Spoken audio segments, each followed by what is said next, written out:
Qadimgi Yunoniston osmon hukmronlik qilgan sivilizatsiya edi. Bu yerda osmon shunchaki bo'shliq emas, balki oliy hokimiyat manbai deb qaralgan. Yunonlar chaqmoq va osmon hukmdori sifatida Zevsga sig'inishgan.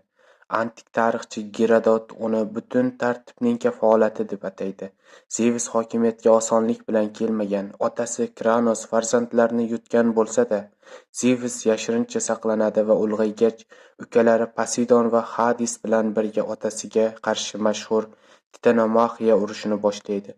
10 yil davom etgan bu jang antik dunyodagi ilk kosmik ilohiy urush sifatida tasvirlanadi.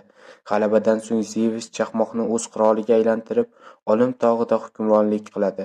Gomer uni xudolar va odamlar taqdirini o'lchovchi kuch deb ta'riflaydi. Zevs faqat kuch bilan emas, qonun, qasam va adolat orqali hukmronlik qilgan. Shu sababli qadimgi Yunonlar uchun osmon jim emas edi. U Zevsning irodasini bildirardi. Yangi videolarni o'tkazib yubormaslik uchun kanalga obuna bo'ling.